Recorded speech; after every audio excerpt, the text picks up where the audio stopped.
നമ്മുടെ വീട്ടിലെ air condition, water tank, plumbing system ഇതെല്ലാം കൃത്യമായി ശുചിയാക്കി വെച്ചില്ല എന്നുണ്ടെങ്കിൽ പലതരത്തിലുള്ള രോഗങ്ങൾ പിടിപെടുമെന്ന് നിങ്ങൾക്കറിയാമോ? അതെ, ഇതെല്ലാം കറക്റ്റ് ആയിട്ട് നമ്മൾ മെയിൻറ്റെയിൻ ചെയ്തില്ല എന്നുണ്ടെങ്കിൽ മാർഗങ്ങളായ റെസ്പിറേറ്ററി കംപ്ലൈൻസ്, ശ്വാസകോശ രോഗങ്ങൾ ഉൾപ്പെടെ ആസ്മ, അലർജി, ഉദര സംബന്ധമായിട്ടുള്ള രോഗങ്ങൾ, ഗുരുതര രോഗങ്ങൾ വരെ വരാനും ആളുടെ മരണത്തിന് വരെ കാരണമാകാനുമുള്ള സാധ്യതയുണ്ട്. ഇതിൽ ഒന്നാമത്തേത് ഏറ്റവും പ്രധാനമായിട്ടുള്ള ഒരു രോഗമാണ് ലെജിയണേഴ്സ് ഡിസീസ് എന്ന് പറയുന്നത്. ഇത് ശ്വാസകോശത്തെ ബാധിക്കുന്ന ഒരു രോഗമാണ്. ഒരു ന്യൂമോണിയയുടെ തന്നെ ഏറ്റവും ഗുരുതരമായിട്ടുള്ള ഒരു സ്റ്റേജ് ആണ്, അല്ലെങ്കിൽ ഒരു രോഗമാണിത്. ലെജിയണല്ലെ എന്ന് പറയുന്ന ഒരു ബാക്ടീരിയയാണ് ഈ ഒരു രോഗം ഉണ്ടാക്കുന്നത്. ഈ ഒരു ബാക്ടീരിയ കാണപ്പെടുന്നത് ജലസ്രോതസ്സുകളിലാണ്, പ്രധാനമായിട്ടും തടാകങ്ങളില്, കുളങ്ങളില്, കായലുകളിലൊക്കെ ഇത് പ്രസന്റ് ആണ്.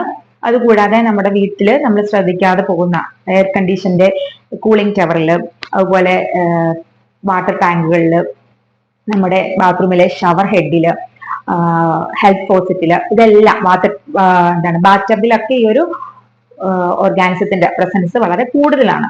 അപ്പോ ഈ ഒരു ബാക്ടീരിയ പ്രസന്റ് ആയിരിക്കുന്ന മോയിസ്റ്റ് ജലകണങ്ങൾ നമ്മൾ ശ്വസിക്കുക വഴി ഈ ഒരു ബാക്ടീരിയ നമ്മുടെ ഉള്ളിലെത്താനും ന്യൂമോണിയയുടേത് പോലെയുള്ള ലക്ഷണങ്ങൾ ഉണ്ടാക്കാനുള്ള സാഹചര്യം വളരെയേറെയാണ്. എന്തൊക്കെയാണ് ഇതിന്റെ ലക്ഷണങ്ങൾ ചോദിച്ചിട്ടുണ്ടെങ്കിൽ കടുത്ത പനി ഉണ്ടാവുക, ചുമയുണ്ടാകുക, ചുമച്ച് കഫം തുപ്പുമ്പോൾ അതിന്റെ കൂട്ടത്തിൽ ബ്ലഡ് മിക്സ് ചെയ്ത് പോവുക, നോസിയ വരിക, ഓക്കാനം, ഛർദില്, പിന്നെ മസിലുകൾക്കൊക്കെ അമിതമായിട്ടുള്ള വേദന വരിക, ക്ഷീണം വരിക എന്നുള്ള ലക്ഷണങ്ങളൊക്കെയാണ് ഇതിന് പ്രധാനമായിട്ടും കാണുക. ഇതുകൂടാതെ നമ്മൾ കറക്റ്റ് ആയിട്ട് ട്രീറ്റ്മെന്റ് എടുത്തില്ല എന്നുണ്ടെങ്കിൽ തീർച്ചയായിട്ടും ഇത് മരണത്തിലേക്ക് പോലും കൊണ്ടുപോയി എത്തിക്കാറുണ്ട്. ഇത് നമ്മുടെ പ്രതിരോധ ശേഷി തീരെ ഇല്ലാത്ത ആളുകളെ, അതുപോലെ പ്രായം ചെന്നവരെയൊക്കെയാണ് ഏറ്റവും കൂടുതലായിട്ട് ബാധിക്കുന്നത്.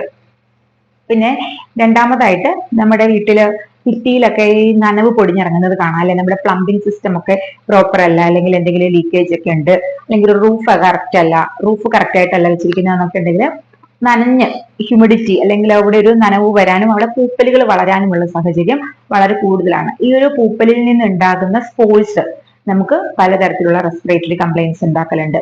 അതിൽ നിന്നും നമുക്ക് വീസിങ്, ആസ്മ, തുമ്മല്, മൂക്കൊലിപ്പ്, കണ്ണിനും മൂക്കിനും ചെവിക്കും ഒക്കെ വല്ലാതെ ചൊറിച്ചില്, അങ്ങനെ ഇച്ചിങ്, അങ്ങനത്തെ ഒരുപാട് ബുദ്ധിമുട്ടുകൾ കൊണ്ടുവരാറുണ്ട്. ഇതുകൂടാതെ പലതരത്തിലുള്ള അലർജീസ്, പിന്നെ ഇത് ഈ സ്പോർട്സ് നമ്മുടെ സ്കിന്നുമായിട്ട് കോണ്ടാക്ട് വന്നു കഴിഞ്ഞിട്ടുണ്ടെങ്കിൽ സ്കിന്നില് ചൊറിച്ചിലുണ്ടാകാനും റാഷസ് ഉണ്ടാകാനും ഒക്കെ ഉള്ളൊരു സാധ്യത വളരെയേറെയാണ്.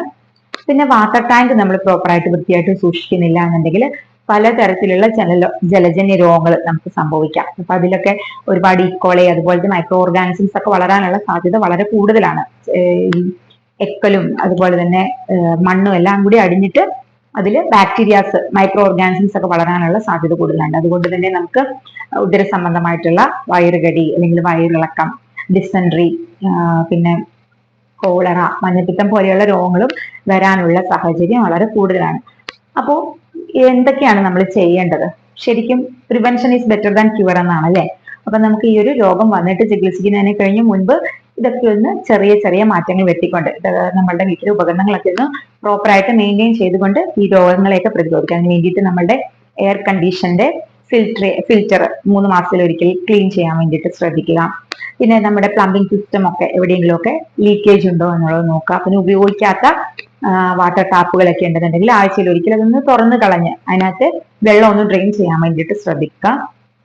പിന്നെ നമ്മൾ പഴയ വാട്ടർ ടാങ്കുകൾ, അല്ലെങ്കിൽ നമ്മളുടെ ഉപയോഗിക്കുന്ന വാട്ടർ ടാങ്കുകളൊക്കെ വർഷത്തിൽ ഒരിക്കലോ അല്ലെങ്കിൽ 2 തവണയൊക്കെ ഡിസിൻഫെക്റ്റന്റ് ഒക്കെ വെച്ച് കഴുകി വൃത്തിയാക്കി സൂക്ഷിക്കാൻ വേണ്ടിയിട്ട് ശ്രദ്ധിക്കുക.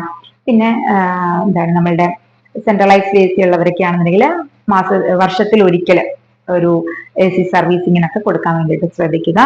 അപ്പോൾ ഇങ്ങനെ ചെറിയ ചെറിയ കാര്യങ്ങൾ ശ്രദ്ധിക്കുകയാണെന്നുണ്ടെങ്കിൽ, അതുകൂടാതെ നമ്മൾ വീട്ടിലേക്ക് നമ്മളുടെ കുടിക്കാനും പാചകത്തിനും ഒക്കെ എടുക്കുന്ന വെള്ളം ഒന്നുകിൽ ക്ലോറിനേറ്റ് ചെയ്യുക, അല്ലെങ്കിൽ അൾട്രാ ഫിൽട്രേഷൻ, പ്യൂരിഫൈ ചെയ്യാൻ വേണ്ടിയിട്ട് ശ്രദ്ധിക്കുക.